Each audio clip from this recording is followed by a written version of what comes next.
Welcome to the Jaren Jarvis channel. Today, I would like to introduce you to the story, House on a Hill. Author, quinnofhearts. Read by, Jaren Jarvis. Chapter 1, Fire. The house was eerie. I loved its Victorian feel and the Tiffany fixtures, but something was truly out of the ordinary here. I lay down on my bed not wanting to finish my unpacking. It's 2 in the morning and I'm only through half the boxes. I sighed getting up, heading down the stairs to the kitchen. I grabbed a bottle of water since it was the only thing in the house. I walk back up the stairs to my room, falling straight on my bed, going to sleep a broken bar. I woke up late the next day, 11:45. I rolled out of bed doing my morning routine, brushing my teeth, showering and my makeup and hair. I walked downstairs seeing my mom and dad in the living room eating pizza and unpacking. Hey, I greet them taking a slice of pizza. I take a bite as my dad hugs me sideways and my mom continued to hang a picture. Isn't it looking great? My dad asks cheerfully. Beyond great. I answer. You guys are getting this done fast. We have to. I've got a patient tomorrow, dad tells me. Wow, that's earlier, I say. The mother insisted. Oh, okay. Isn't it awesome? I'll be home all the time now, dad jokes, pulling me in a hug, rocking me. I squirm. I love my dad, but having him home all the time is a scary thought. Oh yeah, totally, I obviously lie. I'm gonna go finish my room and try not to kill myself, I laugh. I run up the stairs as my mom and dad laugh, continuing to put the house in order. Walking in my room, I tripped on a sack of CDs. I shuffle on my feet, narrowing my eyes. I don't remember pulling those out, like I really don't remember. I shake it off, putting everything in order in my room. I was nearly finished when my mom called me down for dinner. We ate more pizza sitting and talking on the sofa in the living, enjoying happy family time while it lasts. I walked up to my room, throwing my hair up in a ponytail ready for bed. I walked to covers that used to be neatly made, seeing them wrinkled as if someone was laying on them. I pick up one of the many CD cases that are spilled on my bed. Why does mom or dad keep going through my music? They hate this stuff, and why leave a mess behind? That's beyond rude. I grab them, arranging them alphabetically and by genre again. OCD, my dad says as I say efficient. I yawn as it takes me an hour to finish. Once I'm done, I strip into a crop top and boy shorts, going to sleep. The fire creeps in from down the stairs where Devon father, John, stood over the stove holding his hand over the flames. Devon tossed in her sleep, hearing fire crackles around her, sweating from the heat that was put out long ago. She swore the sounds of children screaming were right in her ear, as if she was sharing the bed with them. Tears ran down her cheek as she slept, dreaming flames taking over her room. I need someone to feel my pain, a burned woman confesses, dispirited. Her voice was echoed coming from far away. Devon sobs, still asleep, as she feels the pain of the burned woman, knowing something was wrong but unable to wake herself from her sleep. An underlined voice went mainly unheard, but she caught its cries in the background, a baby crying, sobbing, it kicking her natural mothering instincts, making her blood boil. She continued to thrash till finally her water-flowing eyes opened. I jump up from my bed, standing by the bed. I quickly wipe my wet face, sniffling, panicking as I wonder why I was crying. I still heard the flames crackling far away. Something's wrong, I know something's wrong. I held my stomach, feeling it drop to the floor. I rush out of my room, using my phone flashlight app to make it to my dad's room safely, still unfamiliar with the house. I opened the door slightly, making out faded furniture shapes. Covering half the light with my hand, I flash it to the side of the bed. I see my mom asleep safe and sound, then to the other side, seeing an empty space where dad should be. I panic as my pulse quickens, rushing blood everywhere. I looked to the bathroom, seeing the door opened. I peeked inside, knowing I'd rather see something I didn't want to see than not know if dad was okay. As I looked, I see no dad. I rushed out of the room, looking down every hall, checking my bathroom, looking in my room. Maybe dad had the same feeling and went to check up on me. No, as I looked in the bathroom. No, as I looked through all the upstairs hallways. No, as I checked my room and the other ones up here. I darted down the stairs, feeling a burning feeling in my throat. I ran through the main level of the house till I stopped in the kitchen. Dad, thank God, I sigh in relief. He stood back facing me in a pair of boxers. I let the fact he was in underwear go. I really needed to be comforted by him right now. I feel like a crazy person running around the house looking for him. Of course he came down here for a midnight snack. But we don't having any food beside pizza, and you heat that up in a microwave, not on a stove. I wonder why Dad stood in front of the stove. His body didn't turn to me, didn't shift from standing for a while. I am more worried than before. Dad? I call to him shaky. I walk closer, standing side to side. My eyes widen, seeing him hovering his hand over the blue flames. I gasp, unable to think. I have to be dreaming. What's going on? I quickly turn off all the burners as Dad just stood there like a zombie. I look up, jumping, as I see the woman whose voice played in my nightmare. She stood there, burned with red singes still hot on her skin. I need someone to feel my pain, the burned woman says. At the same time as she spoke, I shake in terror, screaming as I fell to the floor, shutting my eyes tight. This can't be real. She can't be real, can't be alive. Dove. Dad called out to me. I felt him drop to his knees beside me, grabbing my face in his hands. Dove, open your eyes, he begs. When he pulls me into him, I stop my screaming, clawing to be closer to him. I sniffle, weeping from the horrors of the burned woman. Daddy. I sob. He tightens and I push my head up, resting my chin on his shoulders, looking to where the dead woman was standing, to see no woman. I dreamt it, I must have. Daddy, I whimper. What's going on? Mom rushes down the stairs yelling. I lay in my bed listening to Mom and Dad talk about what just happened a few hours ago in the hall, as they thought I was asleep. She had to be sleepwalking, Dad says. It's been so long, I hate this, Mom tells him. I need to get dressed, my first appointment should be here in an hour, we'll talk later, Dad sighs. Okay, I'll go make some pancakes. Dove loves pancakes, she says. They both left the hall. I weep quietly on my bed, curled into a ball, holding my pillow tight. Why would I start sleepwalking again? I hate this, hate it. That woman, she was so real, so scary. I shook it off, standing from bed, whipping my face, turning it red as I brushed all my tears away.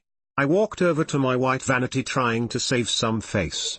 I applied less makeup than normal, a double amount of concealer to cover my dark circles from lack of sleep, foundation and loose powder, my normal perfect, natural, boxed, arched painted on brows, a slight line following my lashes with black stick eyeliner, then mascara, and a soft pink blush, leaving out my normal sparkly eyeshadow matched with cat eyes and dark brown blush to contour my face.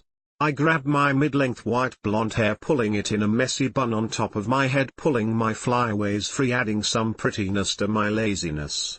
I pulled on my black leggings, a blue oversized sweater hanging off my left shoulder, and put on my pink fuzzy slippers.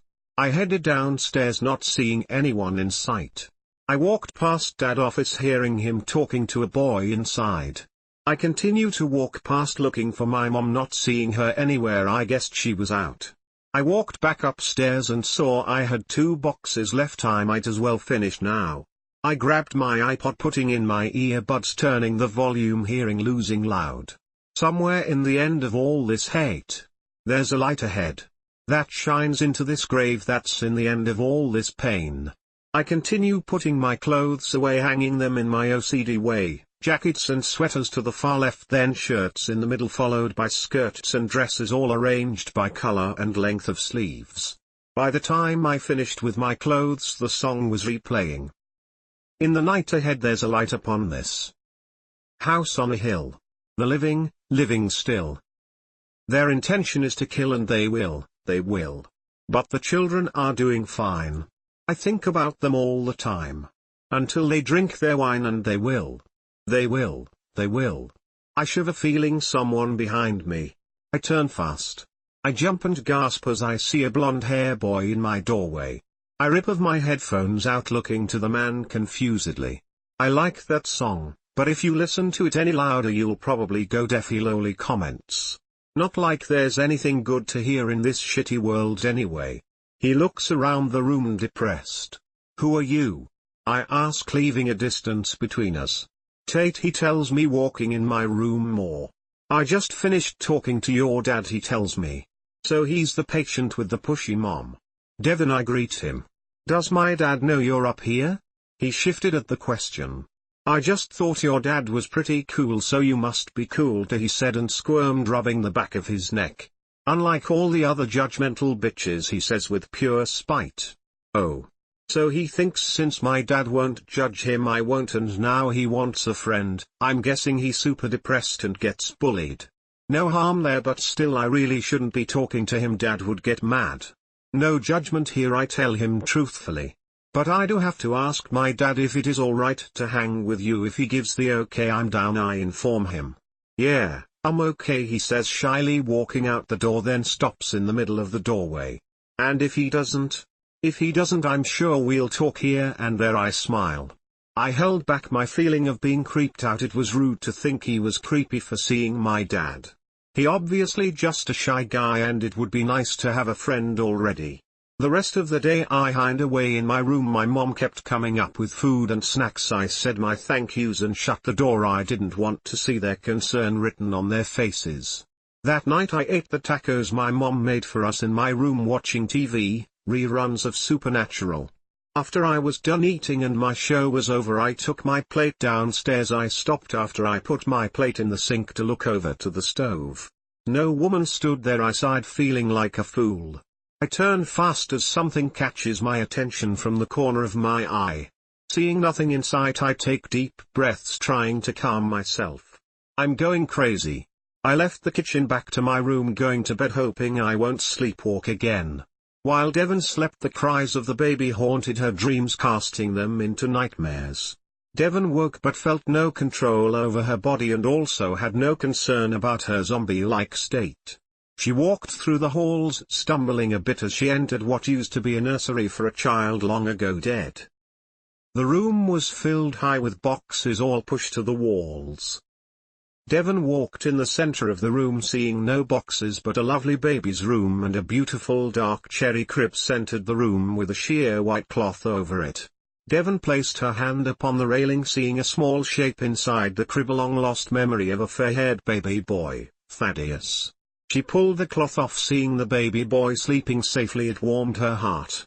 This being in the room was not a ghost of any sorts, but just collected memories with so much energy, staining the house and filling the nursery at times, but only for those who can see what truly is and what was. She stood there watching the baby coo in his sleep till the memory was gone and all that was left was boxes, pushes against the wall. Devon walked back to her room mindless and lay back in bed. She gave no mind when she saw a young girl around her age going through her music. And as she slept, besides hearing the girl looking around her room, she heard again a baby crying, haunting her dreams once more. A Eurobroken bar. Chapter 2, Bullshit. I started school 2 days ago. I kept my head down, did my work, got B's work for A's, and shyly had a few conversations with some girls. I opened the front door, seeing Moira scrubbing the floors. I stopped at the entice of the house and dropped my bag, causing her to look my way. I just smiled to her. I lean my hand on the doorframe as I unzip my short black combat boots. Holding them in my hand, I walk on the nicely just washed floor to my room. I put my shoes back in my closet and take out the books I'll need for homework tonight. I rub my eyes that won't stop burning. I feel like I've been up for days. I shake my head, going down to the kitchen, grabbing a green Monster energy drink, needing a pick-me-up. Walking past my dad's office, I stop, hearing a familiar voice inside, Tate. I listened. I hadn't seen him since we met, and I never asked my dad if we could hang out. She blew me off. It was bullshit. Tate rants. She said she thought I was attracted to the dark side like her, but then she said she was wrong. I am the dark side, dear. Eurobroken bar. Bullshit, he continued. She just wanted to cut herself and listen to sad music. She just wanted to be that person. She doesn't understand what it's like to feel the things I feel, to think the things I think. She wanted to be a sad girl. I don't wanna be this. He sobbed. I could hear the tears.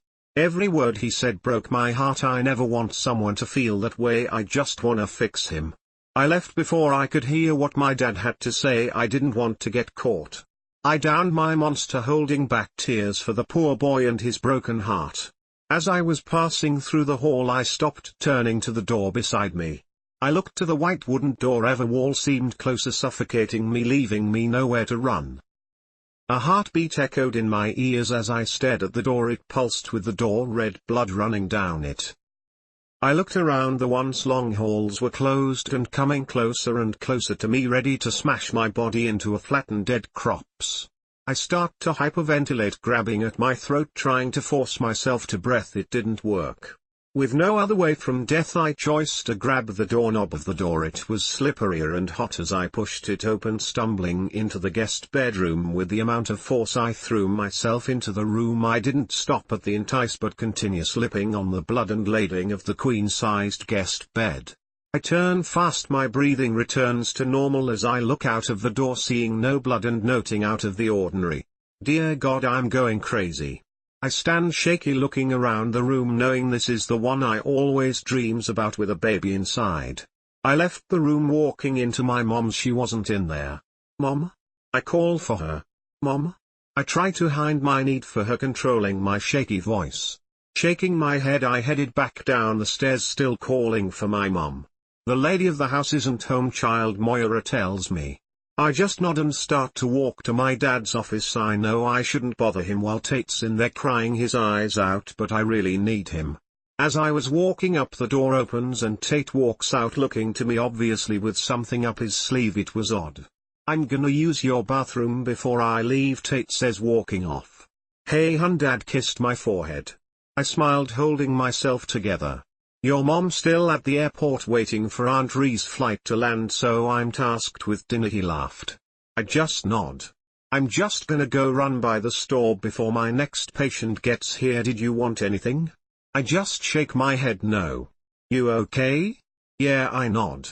Just gonna take a nap and do some schoolwork after. I'm pretty sleepy, I lie, kind of. It's the truth, I'm tired, but I'm also seeing things. Okay, love you, he says sideways, hugging me and leaving the house. I can't believe any of this. Why am I seeing things? I shouldn't be seeing things.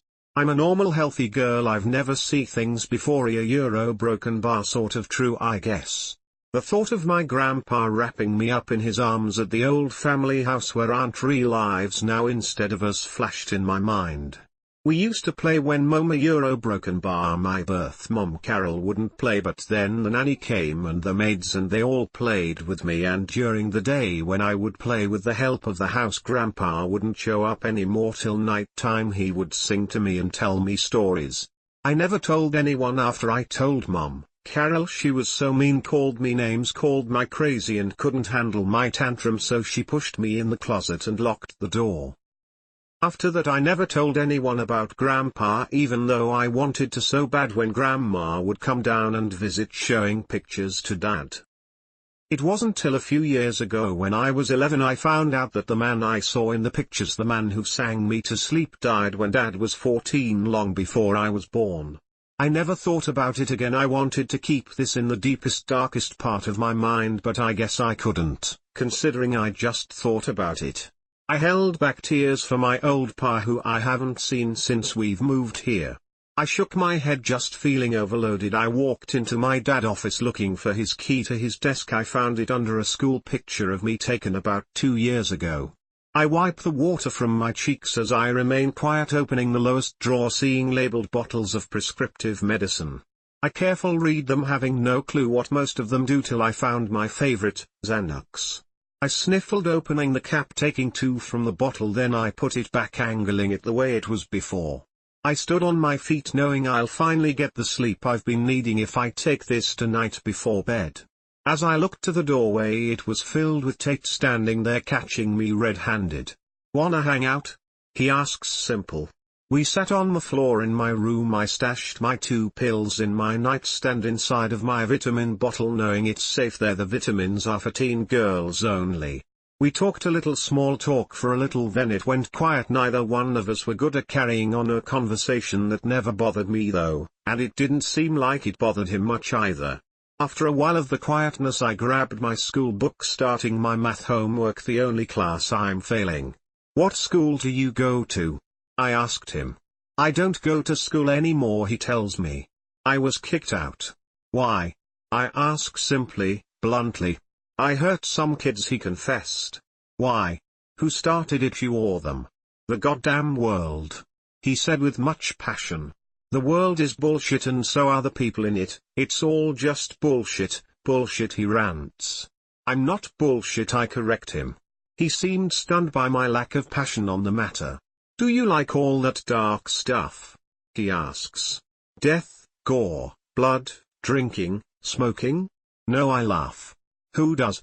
I argue. Like really, who really likes the idea of death? Cause I bet those kids who think they're so twisted really don't want to lose their mummy or daddy or even themselves. I can tell you right now, no one really wants to be in a horror movie with body parts and blood everywhere. Those people just wanna be cool.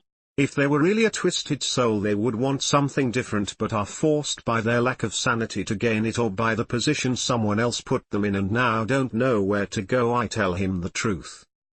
So no, I don't think the fact this house has a murder tour is cool and dark and twisty. I think it's sad that so much blood has stained this soil, and I don't think when someone dies in a brutal fashion it's awesome and cool. I don't understand people who want to play with the devil. Yeah, Tate lowly agrees, eyes widen in amazement of what I just said. You're the real deal, Tate. Someone hurt you and you're stuck, but you're here talking to my dad cause you want something better. You don't want to feel like this anymore. You're right, he agrees mindlessly. People who want to feel the way you do and get close to you because you're their wet dream of darkness, that's bullshit, I say, thinking of the girl I overheard Tate talking about with my dad. And those people, when they finally get what they thought they wanted, your broken soul and the darkness inside, they finally get it, that's never what they wanted, so they drag you down to the last layer of hell and leave you there saying you're too messed up, saying it's all your fault as they go. He sat there crisscross applesauce, eyes wide in agreeing to every word that left my mouth. That's where I am right now, in hell, he confesses. Beaten, blood stripped of everything, cast down from goddamn heaven. He holds the same amount of emotion in his voice now as he did earlier about the bullshit world. My dad gonna help you, Tate, I tell him. He nodded, not saying another word, and I did the same. We both stopped talking, we just sat there listening to the music play. Somewhere in the end we're all insane. To think that light ahead can save us from this grave that's in the end of all this pain. That part of the song reminded me of Tate. I like this song, he says, swaying to the music. Me too, I smile to his boyishness. In the night ahead there's a light upon this house on a hill. The living, living still. Their intention is to kill, and they will. But the children are doing fine. I think about them all the time. Until they drink the wine, and they will. I turned the music up louder, enjoying this moment here with Tate. He's pretty and nice. I'm glad we're gonna be friends. I just don't know how Dad is gonna feel, but Tate's not a weird guy, just a little hurt. Who isn't? That's not the right answer, Tate tells me, pointing to my homework. What is? I ask.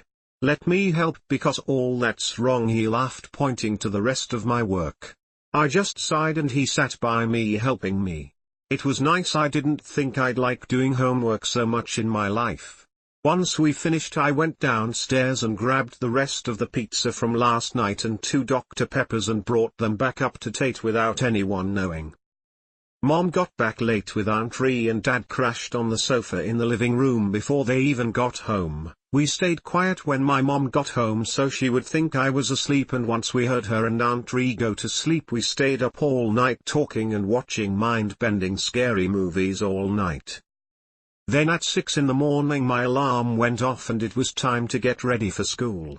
Chapter 3, The Good Doctor. I still haven't asked my dad if I could hang out with Tate, afraid of what his answer might be. I have really been getting along with him. I don't want my dad ruining this. My parents and aunt were out for lunch and something else, not really for sure, so me and Tate were hanging out in the kitchen. Then I heard my parents and Aunt Ree walk through the front door, so I ran Tate down to the basement, seeing it's the only solution. He was laughing lowly at me. I shushed him and walked down further, getting an awful vibe from down here. However, it is the basement. I have been taught by every movie ever to think something gonna kill me down here, so I shrugged it off.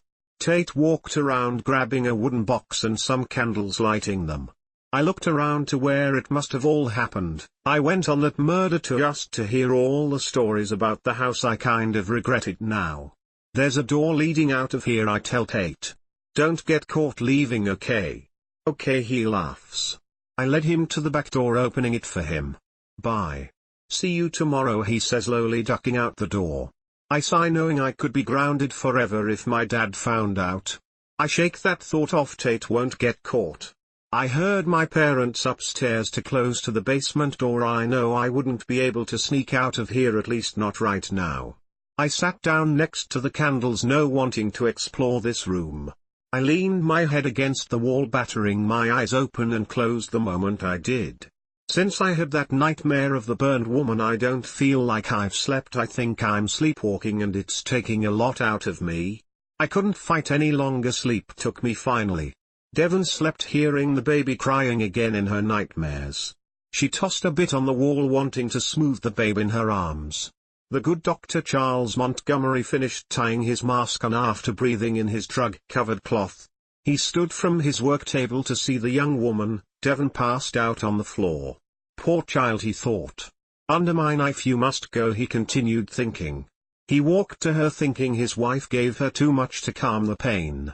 He scooped her in his arms, carrying her tiny body to the bed that was stained red where a woman's legs part. He laid her down on the small bed, feeling guilt set in. Again he took a huff on his clothed mask to take him higher, take him away from the guilt. Devon woke from her sleep as he laid her there, seeing the doctor huff. She couldn't believe her eyes, so she didn't. The basement was filled with the doctor's things, the way one would imagine it to look. A dream, Devon thought, a dream it must be. I batter my eyes open and closed. This is a dream, I knew it was. A doctor in my creepy basement with all these tools around and the harsh lighting. A nightmare, I'm having a nightmare. Pretty blonde, he noticed my hair color, petting it with his gloved hands. My wife, Nora, she's a pretty blonde. She was the love of my life long ago, he confessed. He begins to sob into his hands, weeping. Even though it is a dream, it broke my heart to see his pain. I leaned up, holding his shoulder, trying to let him know he wasn't alone. I don't know how my nightmare went from creepy doctor to sorrow-filled doctor. I comfort. He turned bloodshot eyes to me. His face masked is now pulled down, showing his very handsome face. I am a genius. I brought him back, and she still couldn't see my genius, he sobbed. Yes, you're a genius, I agree. His sobs stopped as he looked up to me, wide eyes. Do you really mean that? His gaze was one of a child's. Yes, I do, I nod to him, holding him close to me. He hugged me tight, nuzzling into me. How long I've waited to hear that, Saida Euro broken barre. All I wanted was to prove myself. You did, you truly did. I comfort the man's insecurities away. I am a man, a good husband, he sighs in relief, telling himself those things out loud. I nod my head, rubbing his hair as he sunk to the ground, placing his head in my lap, wrapping his arms around my waist. I continued to pet the joyfully sobbing man, wondering how much of this I really thought to be a dream, and how long ago did I give up on believing that being true. I don't know how long I sat there comforting the good doctor. It seemed like another hasn't comforted him in years, yet alone touched him. I heard movement in the shadows. I looked to it, not seeing anything. My heart quickened, afraid of what might be there. However, what could be more frightening than the doctor they laid on my lap? I am on his operating table, surrounded by his many tools. If I hadn't had waken, I wonder what would have become of me. The doctor sniffled, leaning up, his eyes lighting up. I looked to where he stared, seeing a fair-haired toddler standing in a white-laced gown. My eyes light up the same, knowing this child to be an older version of the baby I dream of in the nursery. I don't have a clue to how this is happening, if any of this is real. I guess I truly went crazy, but I don't care to figure it out right now. I accepted what was in front of me. Either I'm crazy or I'm seeing ghosts, and right now I don't care. All that matters is this baby in front of me. Who is this?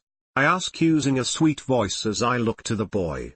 My son, Thaddeus, the doctor spoke, happy. I smiled to the beautiful child.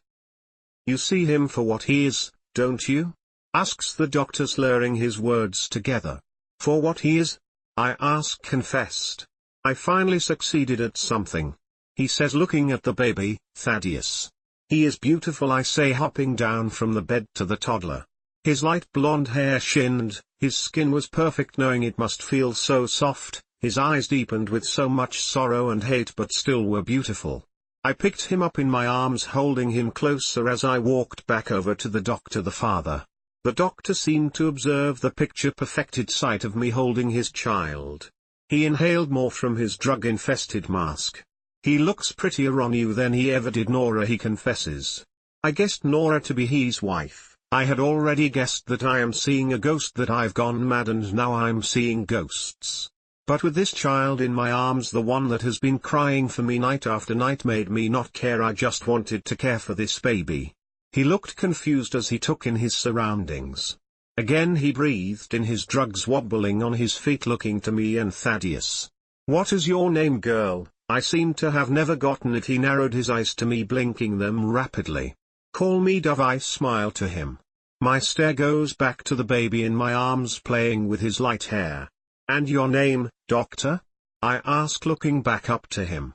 "Of course, sorry," he laughed. "Dr. Charles Montgomery," he greeted. That hit my sense of reality hard, but as Thaddeus hugged on to me, laying his soft cheeks down on my shoulders, I let it all go again, not caring again. I rubbed the toddler's back softly. "Lovely to meet you," I smiled to Charles. "You are a pretty thing," he sobbed a bit, but before any tears began he inhaled again in his side heavily. When I see him, all he does is cries. "He has been crying for nights, and his own mother won't do a damn thing about it," he says angrily. "Not a mothering bone in her body," he comments. "You have to stay and take care of him now. He needs a good mother." His eyes close for long periods of time as he wobbles on his feet, talking. "I'll take care of him, Charles," I agree, holding the sleeping baby tight in my arms. "Don't dress him in those damn dresses. I can't tell if he's a boy or girl," he tells me. "I am going to go work now." He walked away, huffing from the cloth mask. I stand here shocked. I had just agreed to taking care of a ghost baby. Ghost was the word that caught in my mind. I still didn't allow myself to think of all the things that would bring me over the edge.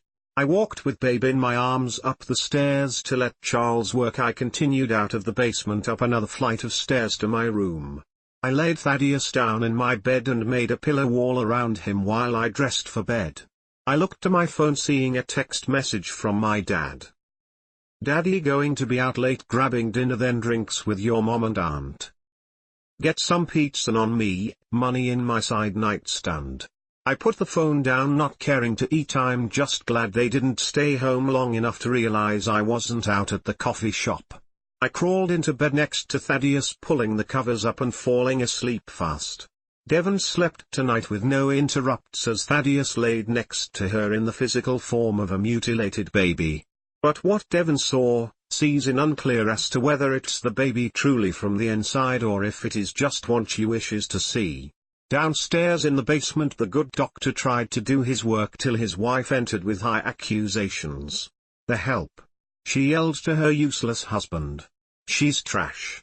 she yelled, feeling less of a woman since after all this time her husband's eyes finally start to stray from her. Charles sat there inhaling his drugs, denying. "You are wrong and I am working," he shouts, throwing his scalp down. Nora jumped from his outburst, holding her handkerchief to her mouth, contemplating all that went wrong since she was just a young vain girl, only 18, in love with the idea of love and Charles' money, to now a ghost stuck haunting the very house he built for her. "I should have never married you," she says, lowly, shading a tear. Her words cut him like a knife. He fled into himself, inhaling his drugs for longer periods of time than before. His work, all that mattered was his work. Just work and she'll go away, he thinks. And that's just what he did, and Nora did go away to look for Miss Harmon, to see Miss Harmon's baby. Nora thinks I'm a failure, thinks I'm worth nothing. That girl, Dove, saw Thaddeus, saw what I see, my baby. Nora is a failure for not being able to see her child. I should have never married her. He rants in his head as he pieces animals together, doing his so-called work. Chapter 4, Home Invasion. "I miss it there," I confess to Aunt Ree. "We miss you out there," Aunt Ree says, smiling. "But it's nice out here, sunny." "Yeah," I laugh. "So have you made any friends?" To many I mutter to myself, thinking of all that continue to haunt this house. Huh? She asked, not hearing me. Yeah, like one, but still I laugh. There was a knock on the door. Pizza. I jump up to answer it. I open the door, seeing a thin girl with a little blood coming down from her hairline to her forehead. Excuse me, Mom. I don't want to bother you, but I'm hurt and needing some help. The woman says. Auntie. I call for her. Come and sit down. I rush her in. I shut the door and led her into the living room. What's wrong? Auntie asks from the living room doorway. We enter and I sit her on the sofa. Who this?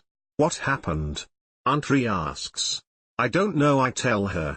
I turn back to the hurt girl, worried. Should I call 911, call Mom and Dad? I'm gonna go get a rag for your head, I'll be right back, I say, walking to the kitchen. In the hallway while I was walking, I pulled my phone out of my back pocket ready to call my dad, then I dropped it as someone slammed me against the wall. I wanted to call out to my aunt, wanted to cry out from the pain of my side hitting the skinny table up against the wall, but my mouth was covered. Looking up to who had me with my welded tear-flowing eyes, I see that familiar blonde waves, Tate. SHH. He slowly takes his hand from my mouth. You need to get out of the house, he stresses. Tate, he cut me off. SHH, Dove, quiet. I lower my voice. Tate, what's going on? Go away. I turn to see the girl who I let in the house yell. Run, Dove, run. Tate pushes me as the girl yells again. And in a flash Tate was gone. I looked to the girl, seeing her holding a knife, and I did what Tate told me to do. As I turned, she was in front of me. Nowhere to run, she said. I tried to push past her, but I was useless. She throws me on the wall. I hit my head hard, leaving me fuzzy. I look around. In my fuzzy vision I can only make out the dark wood of the floor and my sheer-nude black stocking, now ripped and now looking more on a deep burgundy color in some areas. As I go to stand, I fall to the floor again as something crashed down on me. I blink, trying to regain myself, as I see broken pieces of glass everywhere. And then I saw nothing, a broken bar. Who's first? I hear a man's voice asks. Which one's Gladys? He continued to asks. I try hard to open my eyes as everything seems like it's rushing so fast I can't seem to catch up. Voices slur occasionally. I made out what was being said. You have to. Everything has to be perfect, a girl protested. Franklin hated nurses. He had a bad experience with the mercury in a broken thermometer, a broken bar. That's why he took Gladys upstairs and drowned her in the tub. A man says, his word rushed together. I moan, trying hard to keep my eyes open. I opened them for a moment, seeing the girl who hurt me standing uncomfortably close to me, leaning in, speaking softly. And you marry a broken bar, he saved you for last, she teases. My eyes shut for a long moment as people yelled in the background. Then it calmed. Franklin was the first. Before Manson, he changed the culture. We're paying tribute to him, a man's voice says. I shiver as I felt a cold metal run up my arm. I open my eyes slowly. The first thing I see is the fabric on a living room sofa. I moan as I turn my head to see a man sitting next to me. I jump, falling off the sofa onto the floor. I yelp, holding my tender head, as he just laughs. He stood and walked by the two large chairs facing the larger sofa. Put this on, he demanded, throwing me a white dress. I crawled back onto the sofa looking for a way out. I sit in the middle shivering. Put IT on, he yelled. I jumped and quickly grabbed it, water pouring from my eyes as I shaky look at what he wanted me to wear. A vintage white nurse's outfit. He stood, anger with knife in hand, waiting for me to dress up. I sob as I went to put my arm through. No, no, he yelled. Again I jumped, sobbing harder. Not over your clothes, take your clothes off, he demanded. I just nod and sob, stripping off my red sweater. Then I go to put on the dress. I pulled both my arms through, about to button it, when he stops me. Stop, he commanded. I weep, feeling exposed, as the dress was leaving my chest revealed. I hated the fact I was in my Victoria's Secret's lacy red bra. I said, take off your clothes. He licked his lips. I looked down, seeing I still had my shorts on. I lifted my bottom after unbuttoning my shorts, pushing them off. I cried as he watches every curve. Once they were off, I quickly started to button the dress. I sat there waiting for something to happen, hoping to God someone will save me. It wasn't till now I thought of my Aunt Rian. Where was she? I look around looking for her, not seeing her anywhere. I hoped she got out of the house and called for help. I know I have to get out of here, but how? I wondered. The girl from before walked into the room, her hands dripping water. "And now Maria," the girl said. I cried, knowing my aunt was no longer here, can no longer save me. "What to do to the nurses?" he asked. "Told them to go away," she replied. "Simple. That works?" He sounded amazed. She just nodded and walked closer, picking up an unfamiliar ashtray, an ugly green color. She didn't say a word and hit me over the head with it. I wake up, groggy, feeling my arms and legs tied behind me as I lay face forwarded on the sofa.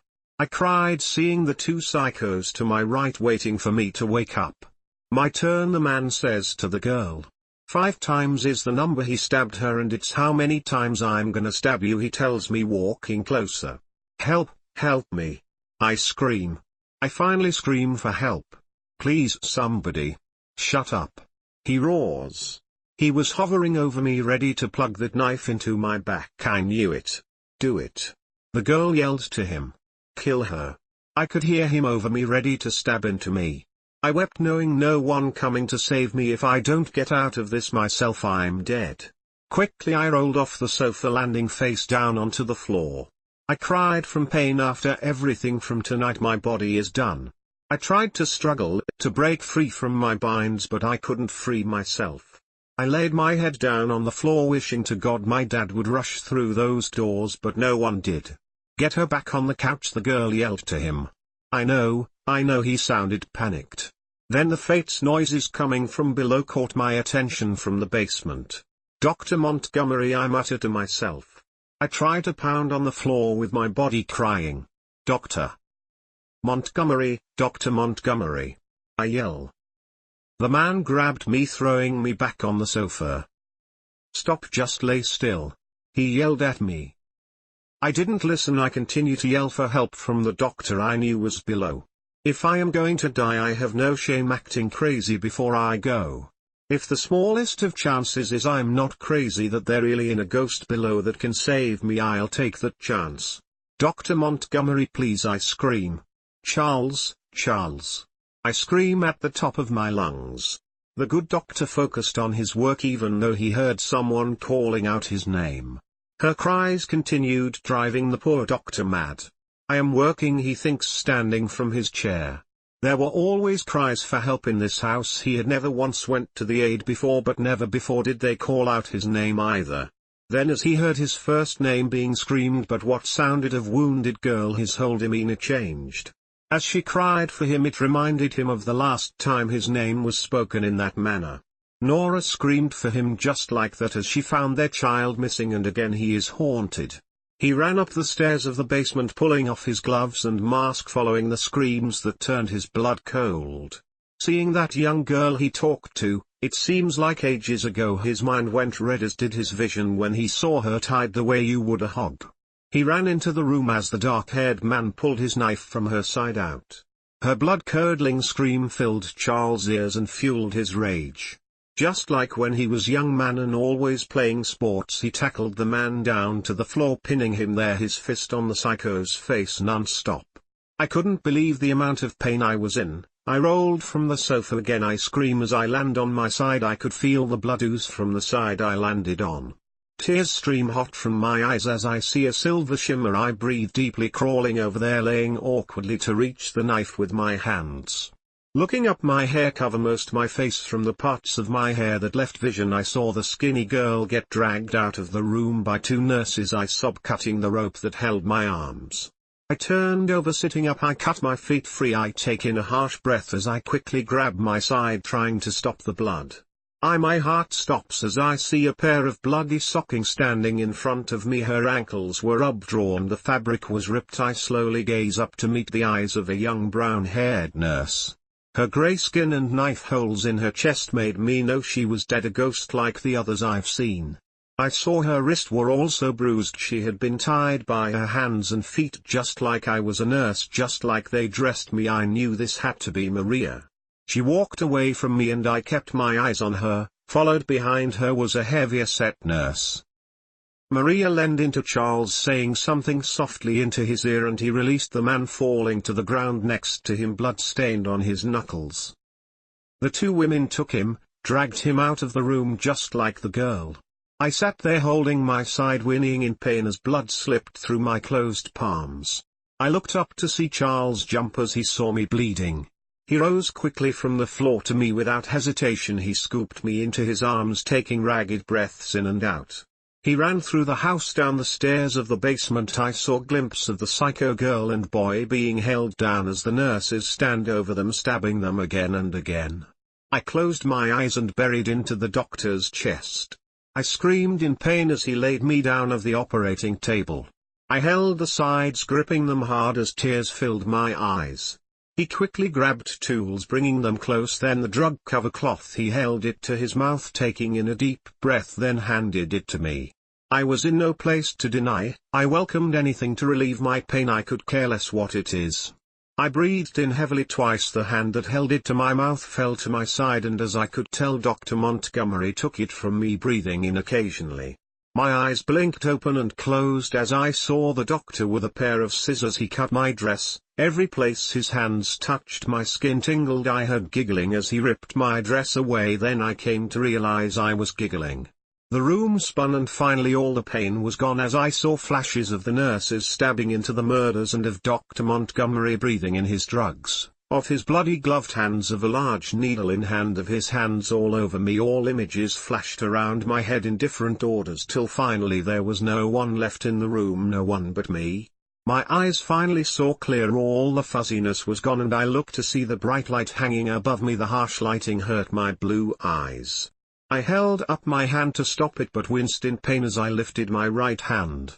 I looked fast to see my body reddish with my own blood somewhat whipped away. Then I saw lowly on my side a bandage wrapped around my torsos. I was stabbed there. I wiggled off the operating table, standing on my feet, shaky, keeping my left hand on the bed to keep me stable. I shivered from the coldness. All that was left of my clothing was my lacy red bra and matching underwear. At least that much of my body was still hidden. The sun shined through the basement windows, letting me know it was a different day. I had survived. Chapter 5, Painkiller. I took in the sunlight, knowing it meant I was alive. I had survived. I slowly walked to the stairs of the basement, holding myself up with the railing. Step after step I made it closer to leaving this room. I walked out of the basement quietly. I don't think I had any strength to make noise. I heard my mom and dad talking to someone. He questioned them about what had happened. Dad sounded shaky and mum sounded weepy. I limped through the basement doorway. My pain-riddled body wanted to collapse after making it up so many stairs. I took in ragged breaths, holding my side. I walked past the kitchen where I heard them to the stairs, longing to be laying down in my room. I grasped the staircase railing, the wood soft in my hands. I stepped with my right leg. It stayed on the stair as I tried to shuffle my left leg up. Agonizing pain filled my body. I crunched, holding my side. Not enough breath was in my body to cry out. My right hand still held the railing. It was the only thing that kept me standing.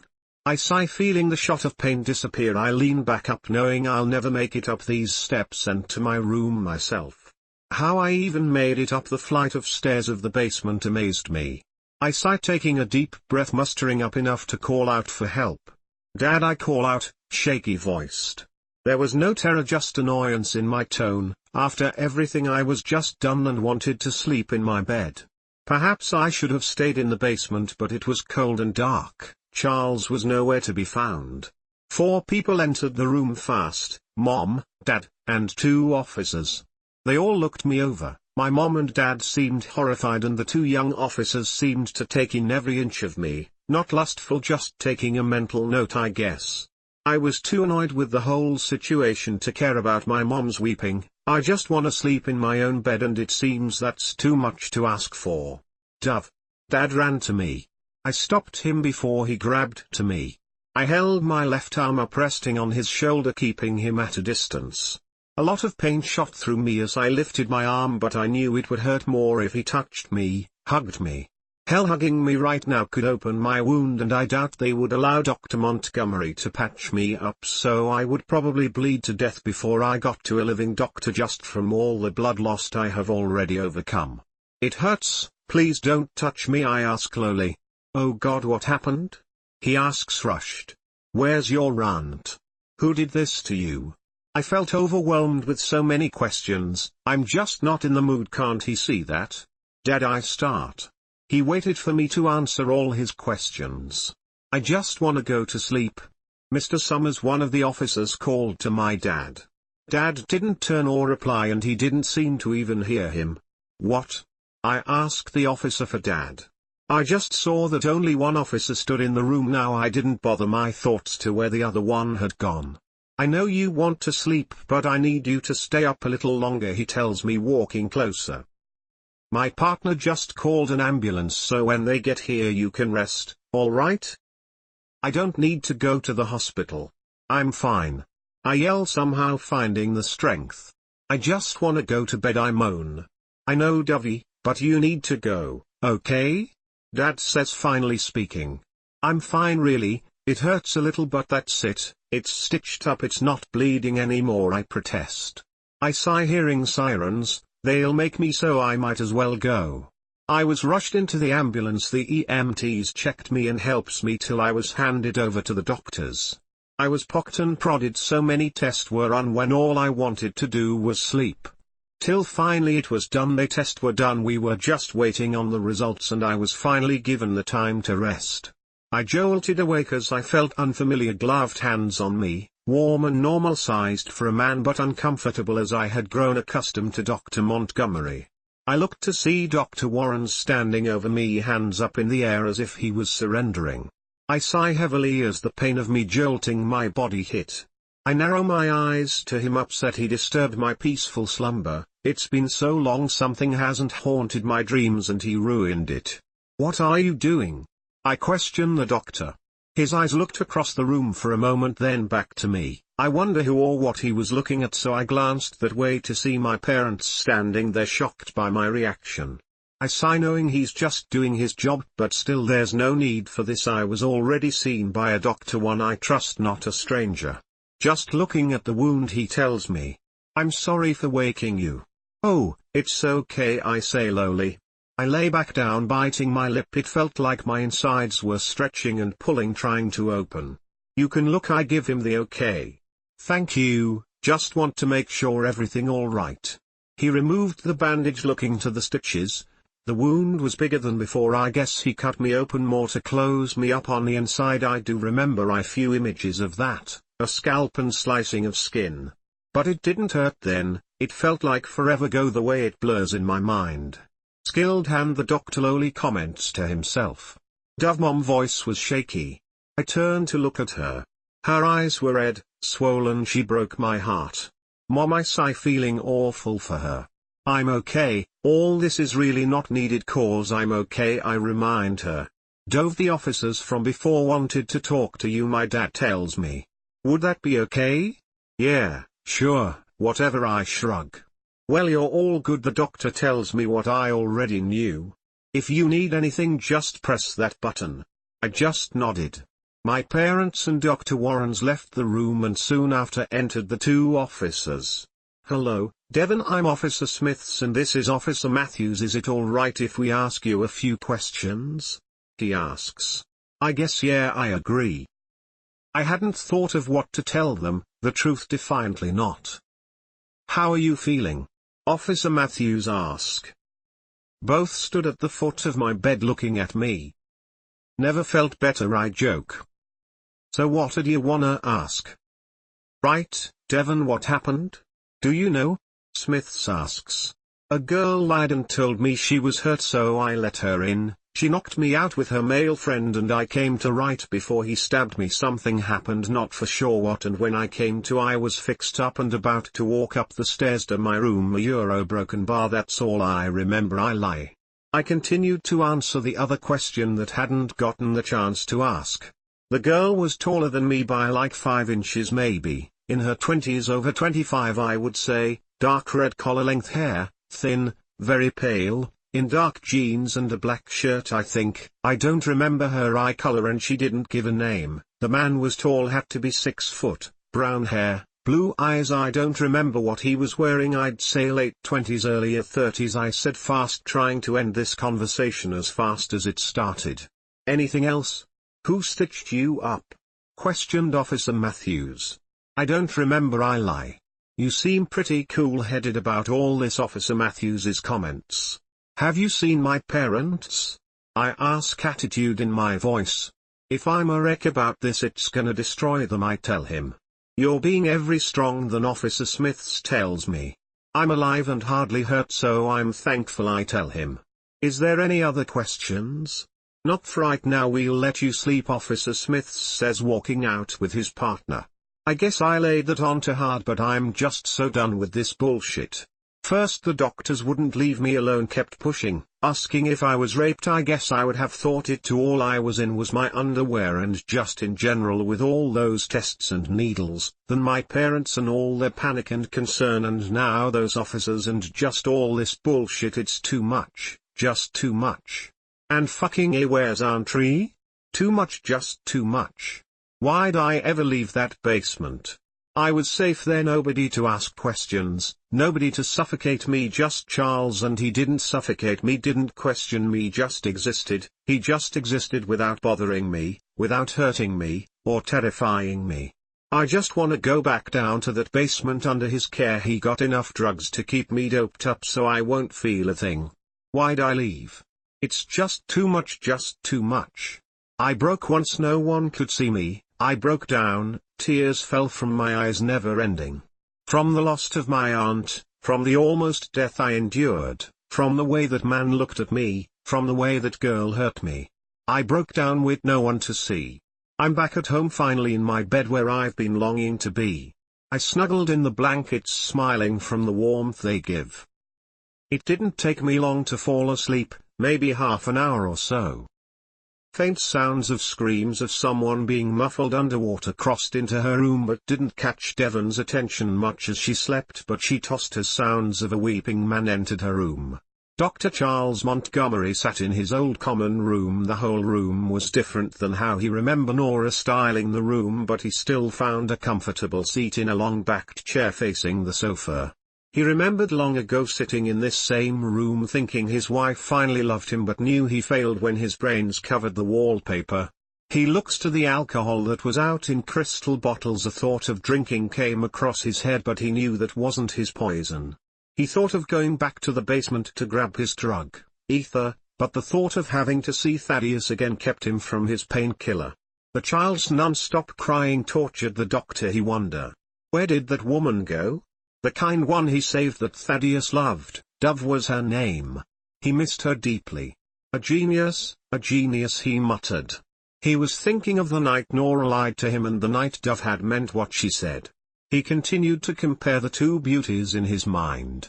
His thoughts kept him busy as Devon entered the common room looking to him smiling. He finally saw her. He was stunned. She was beautiful and sweet, not two traits he thought ever existed together. But where has she been? Why did she leave? Thaddeus needed her and she left me alone with the child? That is still dressed in lace. His mind was angry with her lack of presences. I woke battering my eyes open. It had to be in the middle of the night, but I was awake, wide awake. I stood from bed pulling on my short pink silk robe over my short white cotton nightdress Mom got for me. I didn't bother to tie the robe as I walked downstairs for a glass of water. I held my side as I walked down the steps. I was still in a great deal of pain.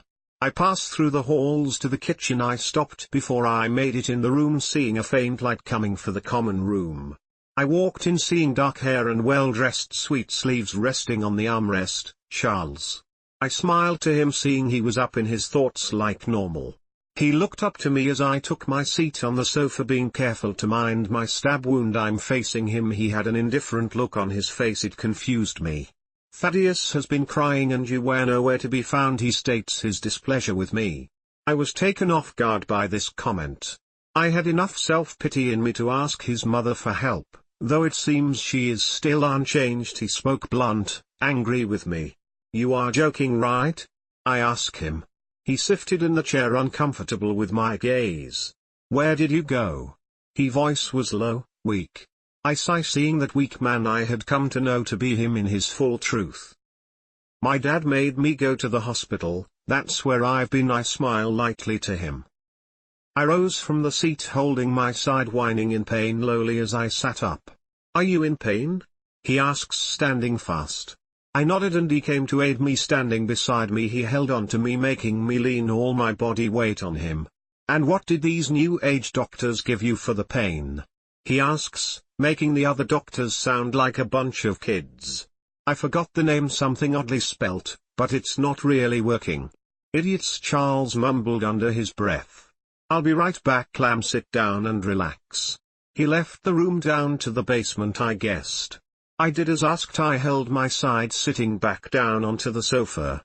It felt odd to be sitting on this sofa. Looking up, I didn't see that man who eyed me or the woman who wanted to gut me.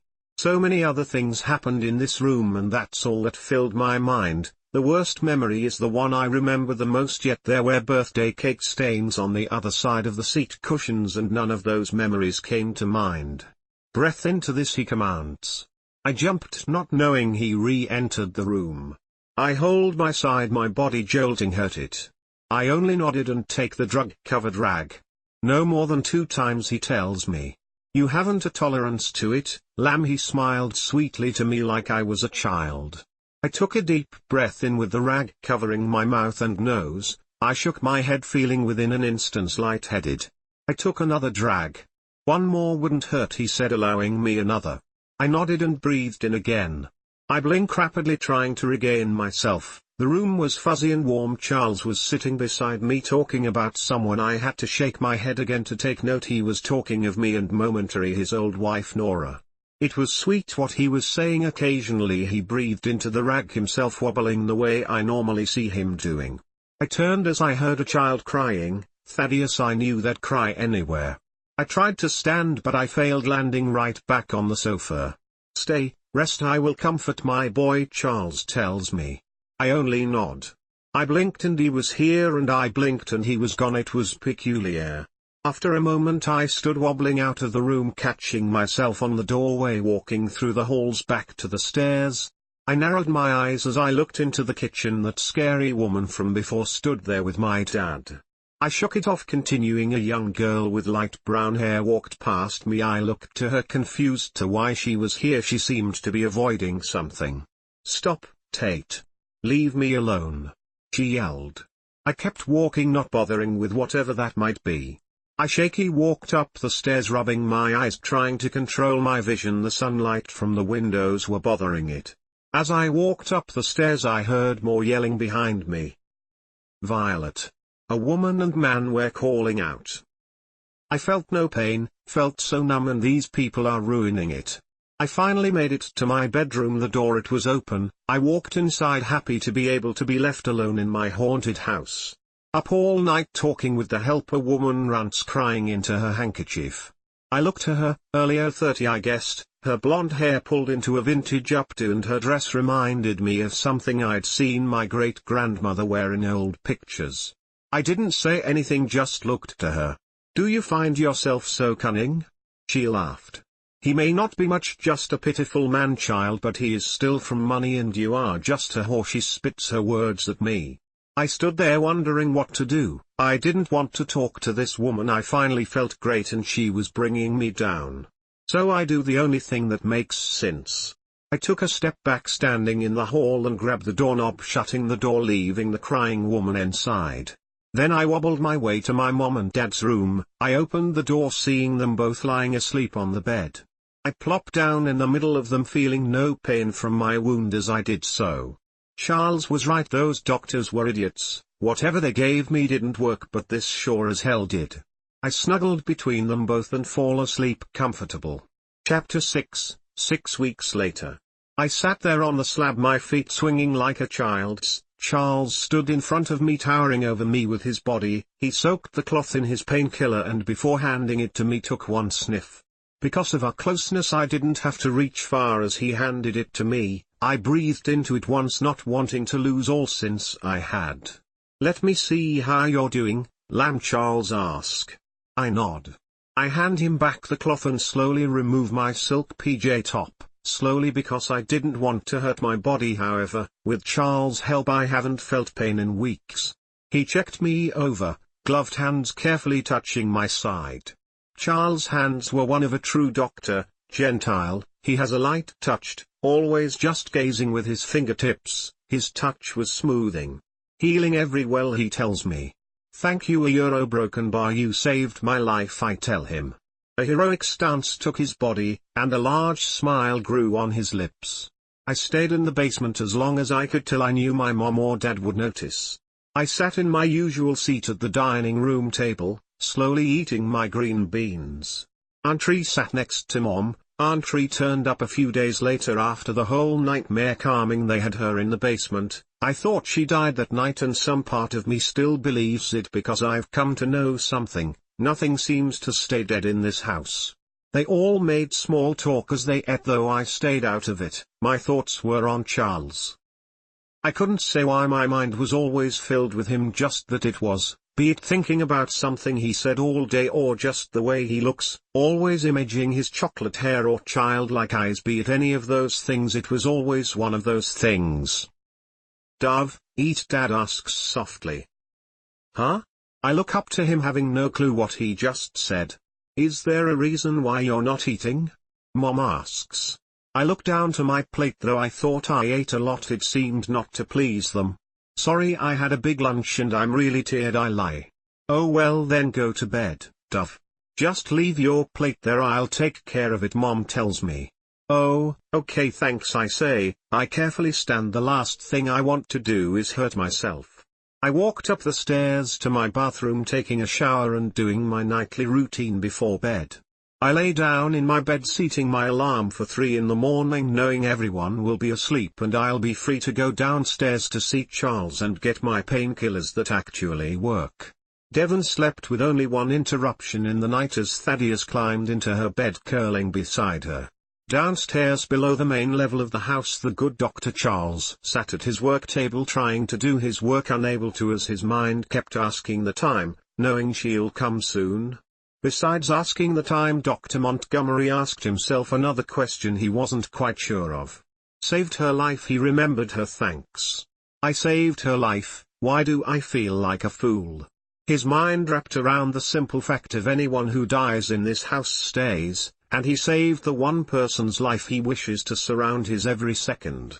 If she dies outside of this house, she lost to me forever. I cannot allow that, cannot, he panicked in his head.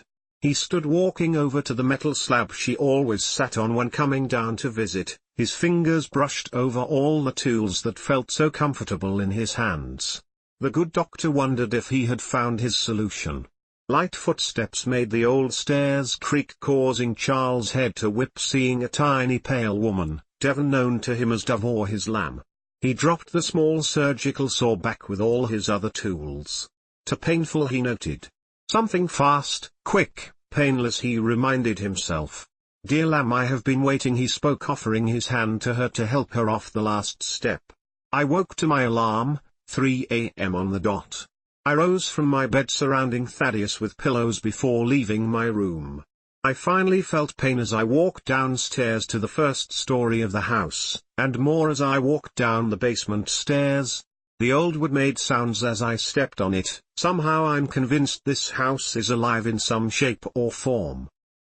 I saw him, Charles, standing by the metal bed looking like something from a nightmare, an old-fashioned looking doctor holding a saw. To most they would run if they saw this in their basement. For me, I smiled. He placed the shiny blade down, walking to me, helping me off the last step. An old-fashioned gentleman. "Dear lamb, I have been waiting," he tells me as I step off. "It hurts," I tell him, holding me side. "Come, I'll fix you." I followed him to the metal bed. His hands carefully helped me on. I sat there as he mixed the cloth in our painkillers, waiting for him to do as he always done. He breathed in once before handing me the cloth. I huffed the drug cover cloth once, then pulled it away. I sat there talking, breathing in the cloth now and then till hours passed and I was ready to fall over back to sleep. Charles helped me to my room, this being one of the few times I've seen him out of that basement. "Sleep well, lamb," he says softly. I smile, feeling my cheeks burn up from blushing. I hadn't wanted to admit to myself, but I think I have a crush on Charles. "Good night," I say my goodbyes. Before I walked in the room, a soft kiss fell onto my cheeks by the grown man with the child heart. I smile shyly, walking into my room, and he walks away. I shut the door, feeling like I was floating on air, this feeling I knew to be because of my maybe not so silly crush and the amount of drugs making me lightheaded. Seeing the time, as much as I wanted to sleep, I knew I had to get ready for school. I think my mom and dad would have made me never go back, but it's not like I can see Charles anyway during the day, and to be having to deal with my loving father all day isn't my version of a dream come true.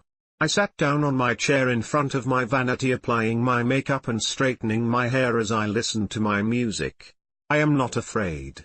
I won't burn out in this place. My intention is to fade, and I will. My intention is to fade, and I will. A verse stuck in my head, knowing that just what I wanted. I wanted my life to fade away already, not in the sad way of wanting to die, but in the way of wishing I made it to the end, and I have all I ever wanted, all I ever needed. I'm falling hard and fast for a man who died decades ago, and I couldn't ever leave Thaddeus. I couldn't bear it. I don't want to die, but in the world of death I feel like I'm finally living. I rewind the song, re-listening to that part of it. I am not afraid. I won't burn out in this place. My intention is to fade, and I will. Chapter 7, The Never-Ending List of Never. As I sat on the sofa downstairs while my mom and dad mingled around the house and nagged me that it is a beautiful Saturday and that you should go out, make some friends, I just didn't want to hear it. I wanted something far different than hanging with a group of girls at the mall. I wanted life. And I couldn't have it. Charles, Thaddeus, that was what I wanted. But the way I wanted them, I couldn't have them. Thaddeus would never grow up, never need me to drive him to school every morning, never outgrow me in height, never, just never. Charles and I will never have anything outside this house, never go anywhere far away, and never even go next door. We won't be able to marry, won't be able to have children of my own. And if I decide that I can live with that, with the never-ending lists of never, I could never take it back. Before I was in this state of pure happiness, but now I see, even though I know in my heart no one else could ever make me this happy, then I must let go of ever having happiness outside of their love. My aunt used to always tell me, love who you love, no matter what happens you can always get a divorce. I thought that was sad but true. Now I see, to love in this predicament there is no way out, no divorce. To go all in, to stay far away from the heartache. It'll hurt no matter what. I sigh. I get up from the sofa and head to my bedroom. This is not going to be solved in a day. I reach the top of the stairs and pass my parents' room. We have to. My mom stresses to my dad. I stop for a moment to hear what all the stress is about. I know. My dad agrees. But loans just don't go away, he adds. I frown. It's about money. My family has never had money issues. I shake it off. Too much right now, just too much. 3 days later. The kitchen, it was empty. I sluggishly head to the besetment door, opening it and proceeding down the steps. Charles. I call out to him. Oh, Charles. I swing on the pillar to turn my body and continue through the basement. It didn't take but a moment for it all to change, his toys laid out on a table, all of them sharp, shiny and sliver. I walked past to the room he does most of his work in. Charles, I say lowly. He sat in front of the table with many things I couldn't or wouldn't recognize, doing whatever it is he does to them. I touched his shoulders and I rubbed my hands down till I was right above his elbows. A comfortable spot for my height. Little lamb, he said. In his voice I could hear his boyish smile. He reached his right hand to lay on mine. We stay for a long moment like that till his head popped up and he turned to me. Lamb, he said, surprised. He sat up from his chair, towering over me, his hands holding my arms, walking closer to me, causing me to walk backwards. His actions seemed intense, hostile in a way. Charles, I asked concerned. His very way about him changed, the intensity changed, left. He weakened. He let my hands go and wrapped his around my waist. He sunk to the floor, laying his head on my stomach. Lamb, I had an awful revelation, he wept. Charles. I was taken off guard. He loosened one arm to take it to the back of his head. His hand trembled as he touched his brown hair, then brought his hand back to show me. Blood covered it. I dropped to my knees to face him. I built this house in 1922, he remembers.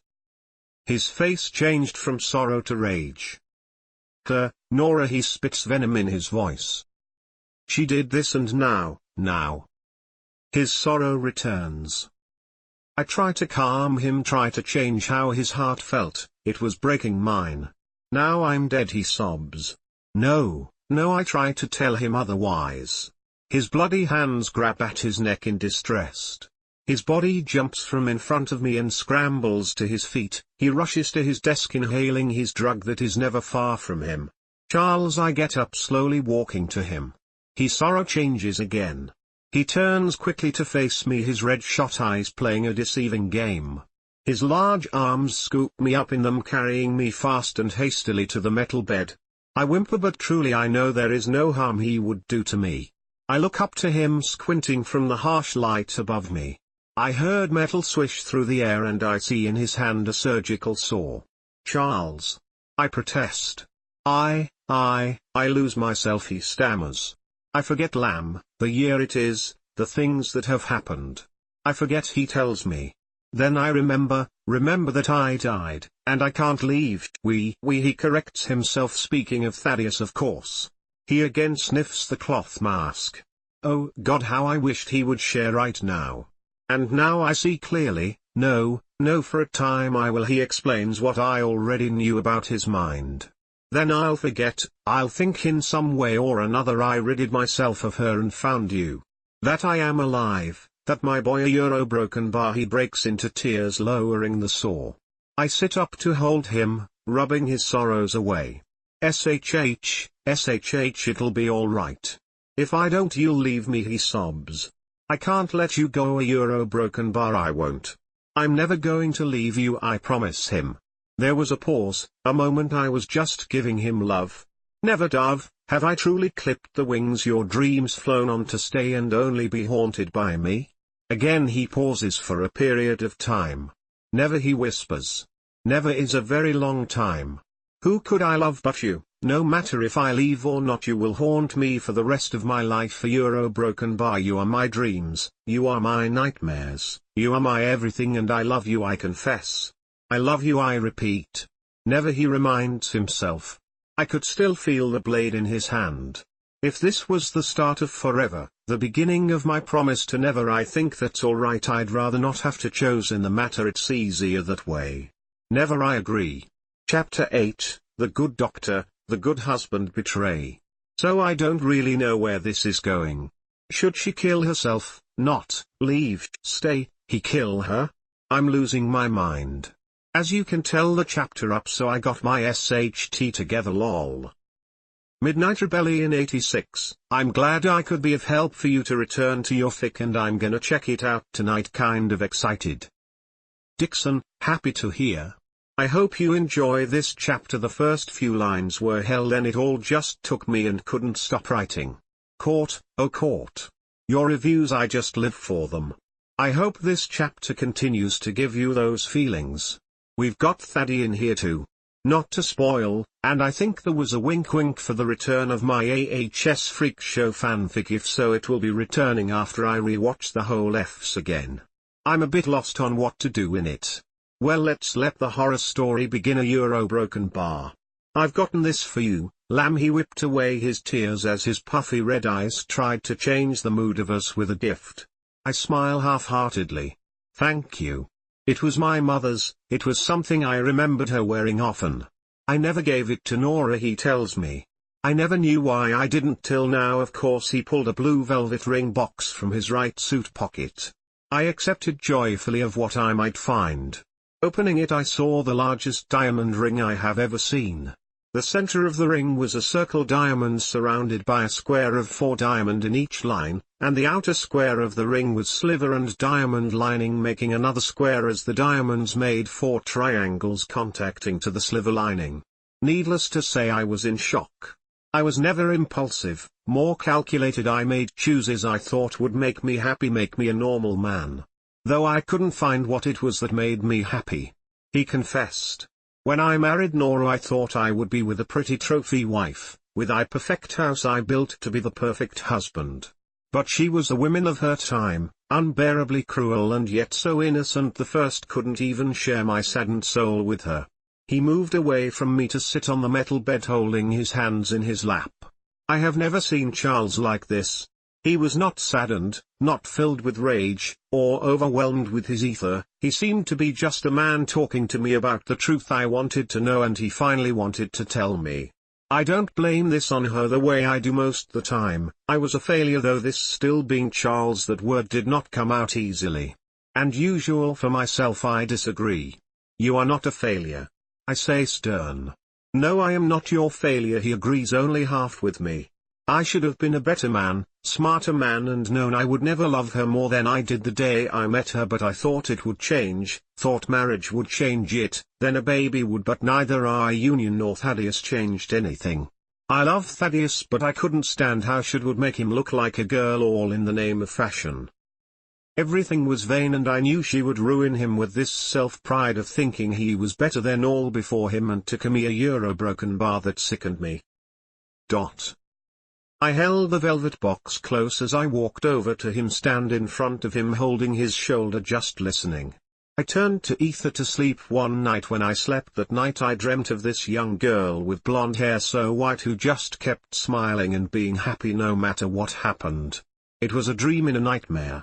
In this dream people would hurt her, lie to her, and every time she looked at me she would smile as if I made her so happy she could cry. The dream ended when I killed all who opposed her. But when I slept the next night I didn't see her. I didn't feel high, feel powerful, like I could take all life had to throw at me. So I dazed to self-medicate. Again I should have been smarter, he sighed.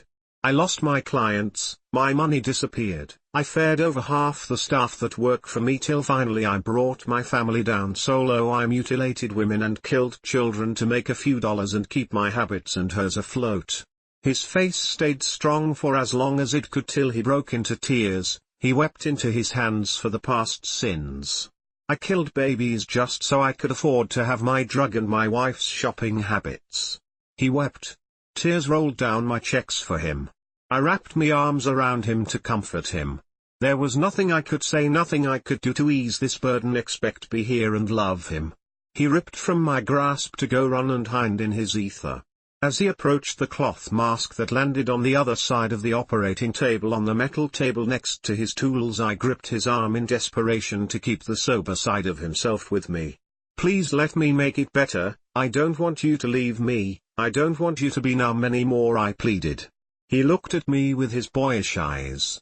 I can see his childish heart aching underneath, and it broke mine.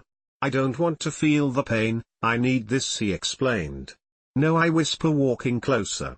You need me. I lock my hands around his neck, keeping his eyes locked to mine.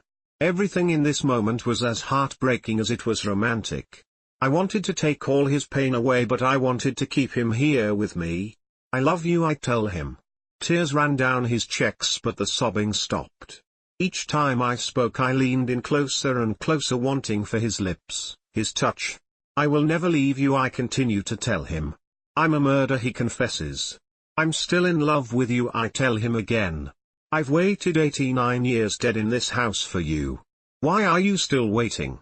I ask, begging him to kiss me. He understood, taking away any space there was left between us.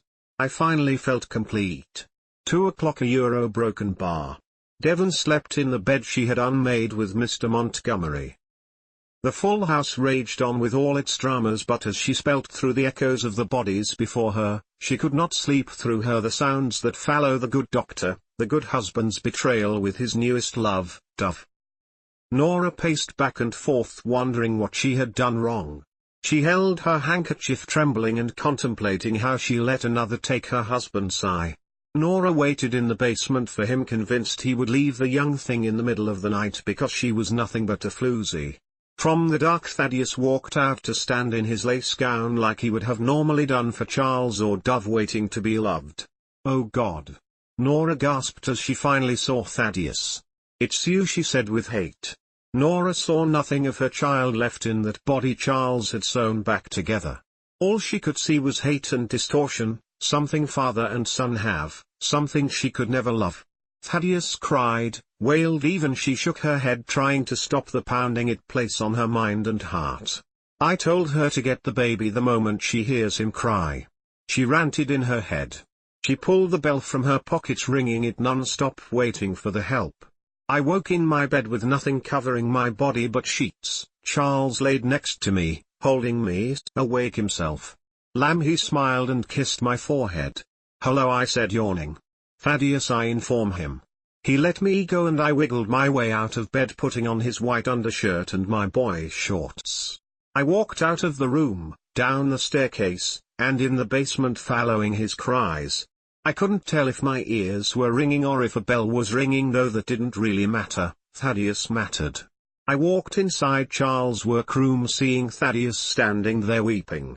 I scooped the toddler up in my arms, ready to walk out, till I heard a woman call out to me. "You're nothing," she said. I turned to see the blonde 20s girl I know to be Nora Montgomery. "I'm sorry?" I was clear if she was even talking to me.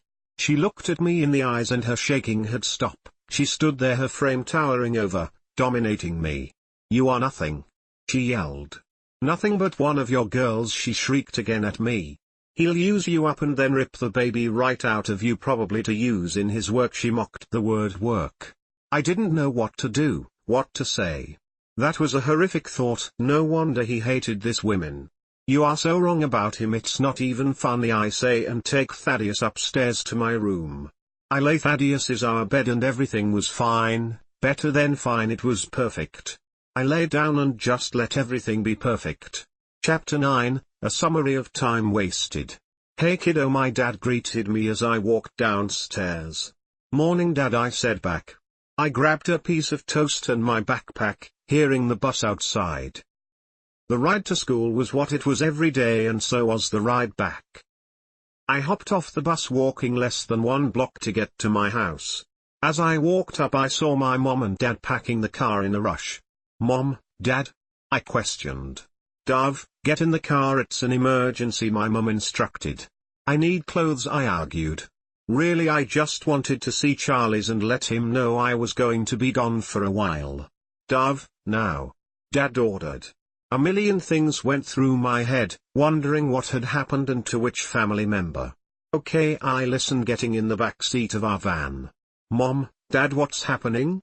They piled in the car in a rush, Dad speeding out of the driveway. "Just hold on, honey," Mom quieted me. I sat in the back seat, tapping my pen nervously. Something had happened and they were both too stressed out to explain. This is hell. It was hours before I opened my mouth again, but once I saw the sign welcoming us to Texas, I had to know where we were going and what happened. "Mom?" I say as Dad pumped gas. "What the heck is happening?"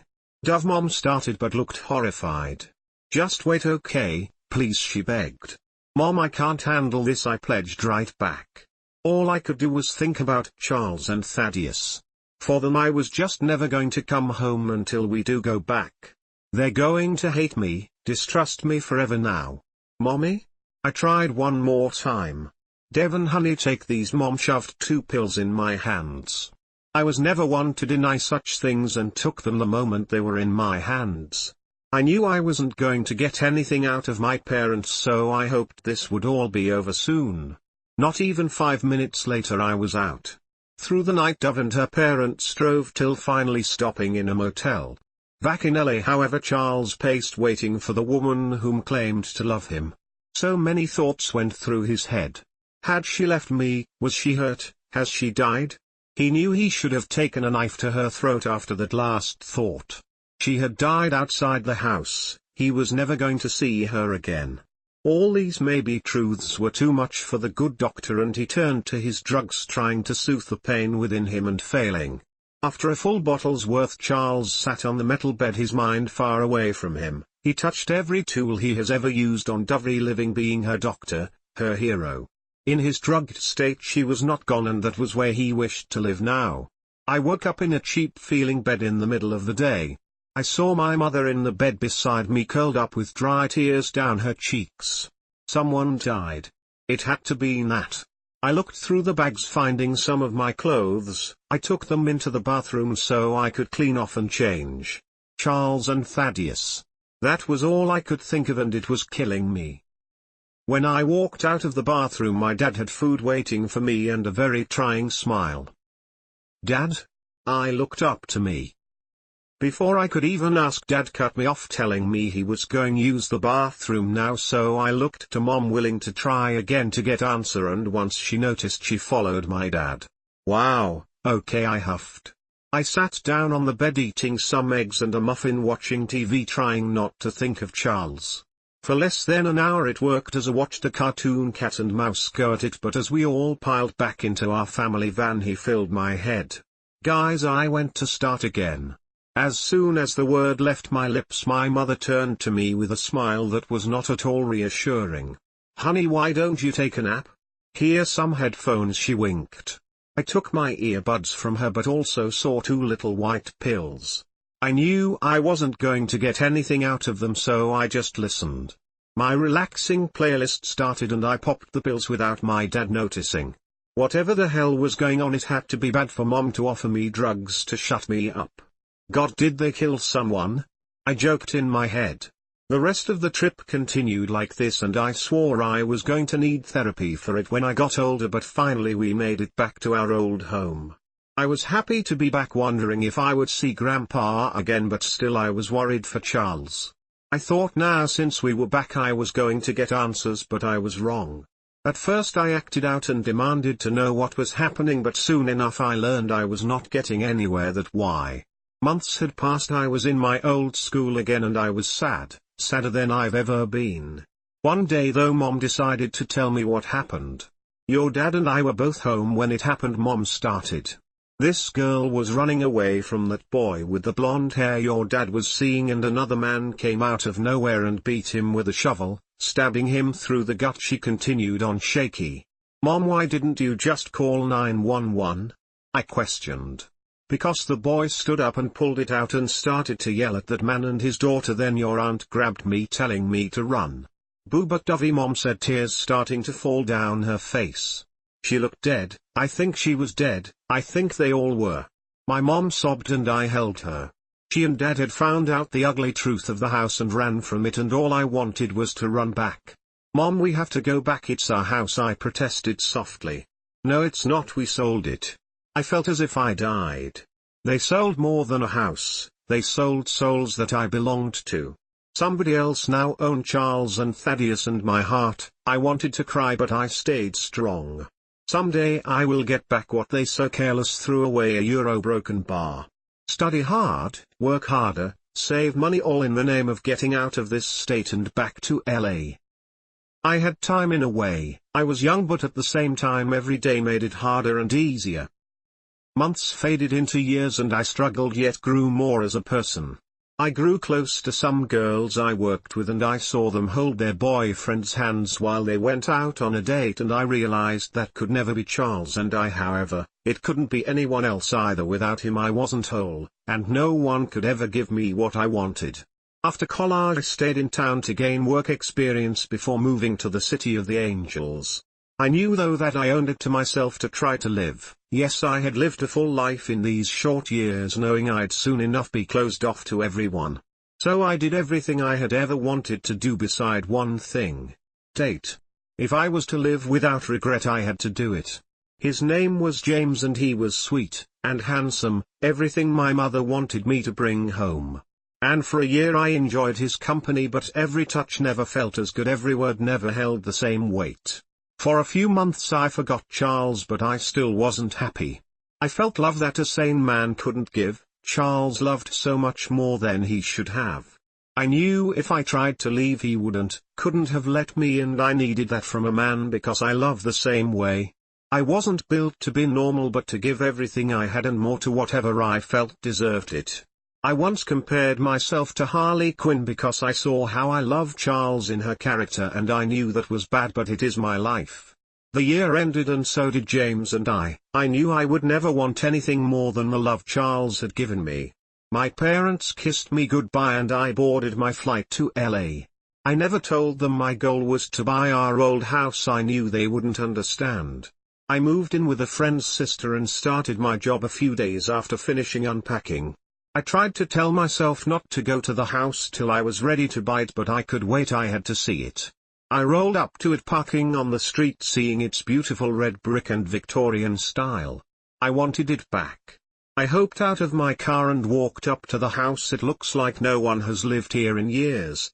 I grabbed the old key on my keychain to see if it would work and sure enough it did.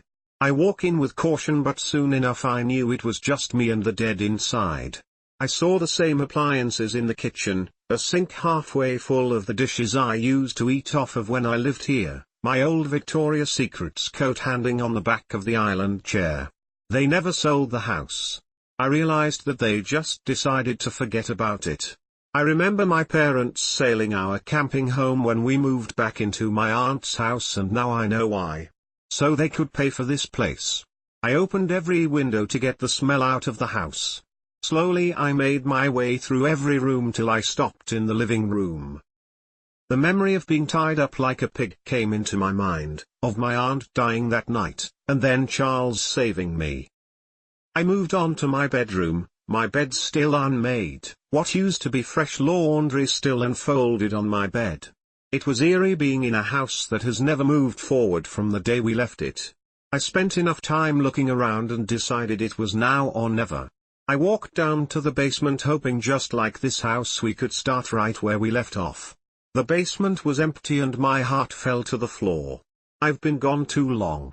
I dragged myself back upstairs to my old bedroom, changing into one of my old large t-shirts, and shook out my pink blankets before crawling in.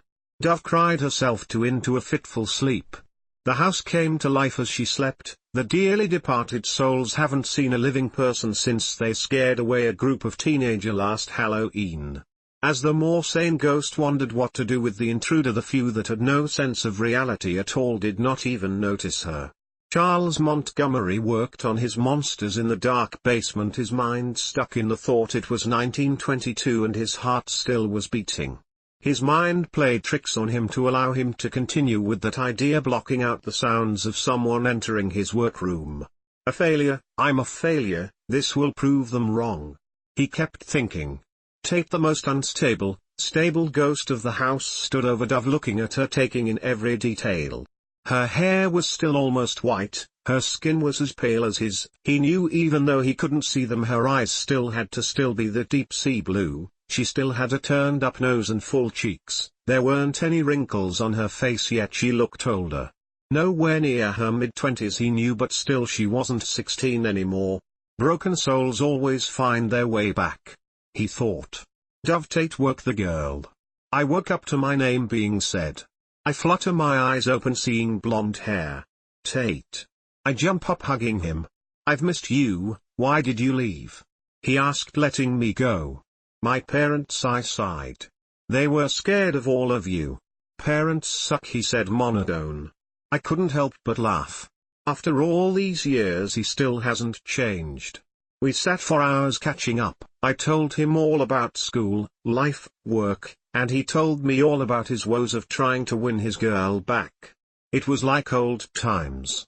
But soon enough I couldn't get my mind off the reason why I came here. Tate, I started slowly. How is Charles? Dr. Montgomery? He said casually, eating some pizza I ordered. Same as always, total mess and drugged up. I went down to see him but I couldn't. Yeah, he doesn't really come out anymore, just call his name for a while, he's sure to get annoyed and come out. I guess. We finished up the pizza and I left to the basement. I looked around again but still I saw nothing, so I took Tate's advice. Charles? I kept saying as I walked around. After 15 minutes I was ready to give up. Shiny metal caught my eye and I turned, seeing a metal bed down one of the corridors of the basement. I walked up to it feeling the cold metal under my fingertips. It was still stained and I wondered how much of it was my own blood. I knew soon enough Charles would come along and the best thing to do was wait, so I hopped up on the bed laying down waiting. It was always scary being up here. I never knew what Charles would do to me, but I loved it all the same. Just as I thought, Charles made his way into the room to grab supplies. His white doctor's gown was on to cover his clothes along with thick black rubber gloves. He was just as I remembered him, as handsome as the day I left. Charles finally saw me walking up to me. He seemed so confused as he looked me over. "Pretty blonde," he said, petting my hair. "The woman I love has hair this shade," he confessed. He started to sob and my heart broke into two. I leaned up to grab a hold of him so he knew he wasn't alone, that he never would be alone again. At my touch he lowers his bloodshot eyes to me and pulled down his mask almost in disbelief. "She loved me," he sobbed. Yes, I do," I agreed. "Little lamb?" Through his sobs he smiled hopeful to me. "Yes, it's me." I start to cry myself. He pulled me into him, nuzzling his face into my hair and neck. I knew nothing would ever be better than his touch, his simple words, or his love. "I've waited so long for you, a euro broken bar, you're all I've ever needed. I'm back now, forever," I assure him. "I am whole again," he claimed. Without warning his lips crashed down on mine and I feel whole as well. Then he pulled away smiling and laughing, holding me close to him. "Come, you have to see Thaddeus." He pulled me along with him through the house. I was out of breath and almost falling over as we stopped at the nursery door. Tears started to fill my eyes, ready to see the child I thought of as my own. Charles opened the door and there the toddler laying in a crib silently wasting time. "Thaddeus," I said, overjoyed. His blonde head popped o'er and he stretched out to me the moment he heard me. I picked the toddler up without a second thought. I curled into Charles and I knew I was home and I was never leaving again. Chapter 10, The Good Doctor and His Lamb, The End. I had told my parents Gwen, the girl I was living with, was crazy, that I left and I knew no one lived in our old house they still owned and I had nowhere to go for the time being. With a lot of wine and drugs they pretend what they saw wasn't true and after hours had agreed to let me stay in the house. I had turned the power back on and it took all weekend, but I cleaned the house top to bottom with the help of Moira. Things weren't the same, but they were better. I still went to work every weekday, but I finally had somebody to come home to. I tried to just think about it like Charles stayed home with the child and I worked. I didn't care about everyone who lived in the house and allowed them to walk around freely. I spent most my time with Charles and Thaddeus playing house. One day though, something I didn't like happened. The doorbell rang and I answered it. A woman named Jamie Kelly was standing on the other side of the door and convinced me to allow her in. "Ghost," I laughed. "You think my house is haunted?" "I know it is," she sounded so confident. "You can look around if you like, but no cameras." I shrugged off the truth she knew. "If you wouldn't mind, I'd love to." She stood up and I continued making myself lunch, not caring to follow her. I knew soon enough she'd get scared out of this house. I sat down on the sofa that reminded me how close I came to dying in this house and watched my cartoons, relaxing from a long day of work, just waiting for her to leave so I can go find Charles. After a good 20 minutes I stood up. I half thought she would have run out of the house already screaming. "Jamie," I called out her name. Just outside the nursery bedroom door I saw a video camera of the floor. That there. I looked around but didn't see her, so I started to watch the video that she filmed. Nothing but hallways and empty rooms, but then she started following a shadow to this room. Then my eyes widened as I watched that sick woman who had nearly killed me before drag her out of the room. "Jamie." I rushed down the stairs knowing they would take her to the basement. I nearly tripped as I rushed down the basement stairs and saw her tied up and gauged on the floor the same way I was once. "Oh crap," I mutter. I rushed to her side trying to untie the tight knots. She screamed through the gag looking behind me. I couldn't turn fast enough and was hit over the head hard, but the thin-haired girl. I remembered this feeling well, the ooziness. I caught myself a little on my hands and knees, my face still hitting the ground. I couldn't hear anything for a minute, but I was sure I screamed from the shock and pain. "Go, Go, I couldn't collect myself enough to send them away. Look who it is. The girl grabbed me by the hair. It's Maria, she teased. Charles. I finally got out.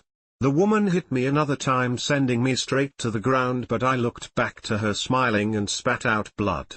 Charles stood right behind the woman and grabbed her hard, throwing her far away from me. She stood up fast, determined to finish what she started years ago. Go away, she said stern to Charles.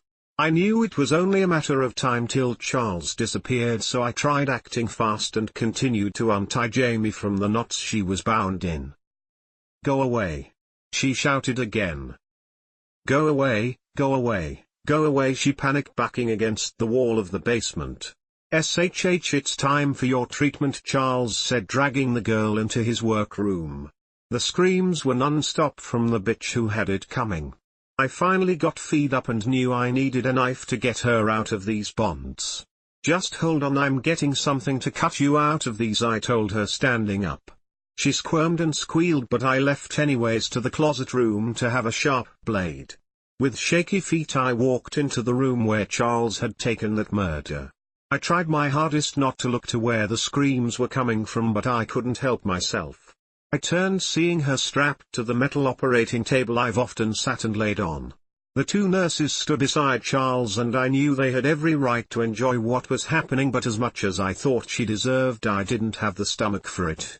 Luckily for me, Charles covered any view I could see what he was doing to her. However, I did see gallons of blood rushing underneath the table coming from her lower body. His hands stopped and he looked over to me. The only thing I could see were his bloodshot blue eyes. That was the man I loved. I was almost scared of myself. Lamb, did you need something? He asked in a voice much too soft for someone who could do this. Enjoy this. I need a knife, I stuttered out. Of course I could tell he was smiling under his mask. Nurse, he ordered them to give me one of his blades. Maria walked over to me with a small smile on her face and handed me a surgical blade. Thank you. She only nodded and walked back to Charles' side, helping when asked. Lamb, I'm working, is there anything else? He asked. No. Well then dear, why don't you go clean off and I'll be up for dinner shortly, he told me. And I'll look in that mean bruise as well, Lamb. Yes, Charles. He smiled and nodded, then his hands started his work again. I basically ran out as her screams started back up. I cut Jamie free and helped her up the stairs, sitting her down on an island chair. Are you okay? I asked her. She defiantly was not okay, and I knew it was a dumb question, but I felt like it was the only thing I could ask. You knew? She said, looking to me. You can't live in this house and not know. I told her the truth. Everything going to be okay, I promised her. How do you know that? Sometimes some of them get out of hand, but Charles always straightens them out, I explained. That was Charles Montgomery? She asked, pointing to the basement. Wow, this is amazing and terrifying.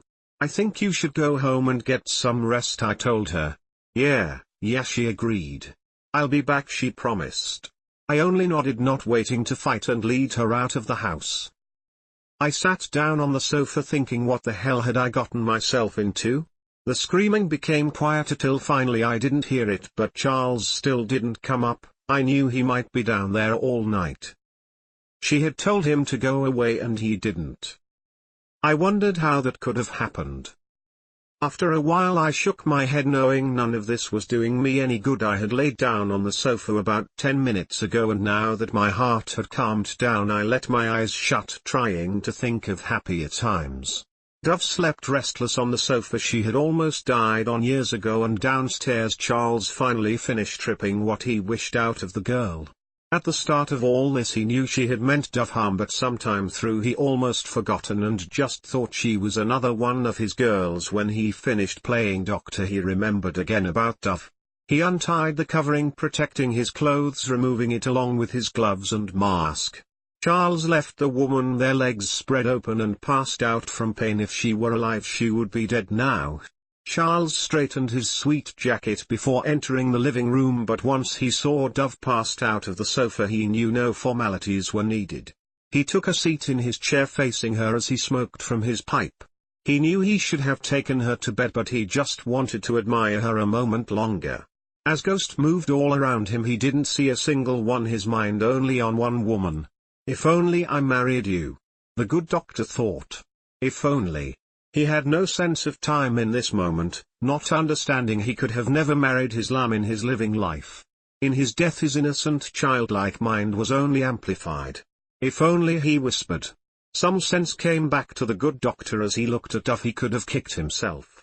He had been having conflicting thoughts as of late, whether to kill her or to ask if it was all right to do so. He had a chance to not have to do either if he would have just like the sickly girl do what he was having trouble with. It would be so easy to just cut her up. He knew that, yet he didn't wish to do anything without her consent. It was hard to be a man in love, he thought. He put his pipe back into his ashtray and stood grabbing the small fair-haired girl into his arms like a bride. She moaned in his arms, almost waking. "Shh, lamb, it is only me," he soothed her. Quickly enough she fell back to sleep in his arms. Charles carried her to her room and placed her into bed, joining her after taking off some of his many layers. Thaddeus climbed into bed with them as well, and for a moment Charles saw the child he had sewn back together, but either a blonde-haired toddler with dimples or a ratted, grey monstrous toddler. Charles didn't care, taking his boy into his arms, kissing the top of his head. They both dove in sleep. I woke up to sunlight in my eyes and a small hand holding on to me. I turned, seeing Charles holding Thaddeus between us, and it made me smile. I sat up and right after regretted it. I winced in pain and held my head. I knew a drop of a pen could wake Charles lately, so I should have been quiet. He sat up looking at me with soft eyes as he took in my bruised face. He told Thaddeus to go play and picked me up in his arms, carrying me down to the basement. I was relieved to see the woman who tried killing me yesterday was gone. He sat me down on the metal slab and looked my face over. "Am I going to live, doctor?" I teased. "It appears so," he said so with a displeased look. I understood why, but I was in no mood to finally have that talk. I swayed my feet in the air, waiting for him to cover the cloth mask in his ether. "Small breaths," he instructed me. I listened. I opened my eyes wide for a moment before being able to hardly keep them open. I felt good, like I was flying. It didn't take him but a second to take in 3 long breaths for himself. Same old Charles. "Thank you for saving me a broken bar again," I laughed at the end. "I promised I would never fail you," he said, swaying slightly from his drugs, tears building up in his eyes. "I know." I kissed his cheek. "Charles, why didn't you go away when she told you to?" I asked. "I made this house what it is," he said simply. "There is nowhere for me to go." I still didn't understand, but I knew it was best to leave it there. My eyes kept fluttering. "Come, lamb, more sleep is needed," he said. "Doctor's orders." He laid me down gentle on the metal bed and just stood there rubbing my hair. I held on for a few minutes till finally the drugs overtook me and I was deep in sleep. A broken bar. 1 year later, broken bar. For the past 2 years we have continued on the same way as always. I went to work on the weekdays and came home making dinner. I spent as many weekends in as I could, and me and Charles had made a life for ourselves. It wasn't easy, but I loved him. The house wasn't always quiet, but Charles dealt with any troublemakers in his own way. One day, after being on and off again sick, Charles had given me a checkup and told me news I didn't believe. Pregnant, I about fell over. After talking to Tate, I learned it was very possible. I was scared to death but beyond happy. I was lucky to give birth inside the house with no complications. For 5 years we raised our child, doing the best we could, being a part of 2 different worlds. However, one night everything changed. Charles and I were talking for hours, bring up the first time I ever sat on his operating table, how he was my hero, and about all the things I did while I was away. After the late hours he laid me down of the metal bed, continuing to talk until I couldn't keep my eyes open. Dove slept as Charles watched over her, thinking of all the thing that had happened.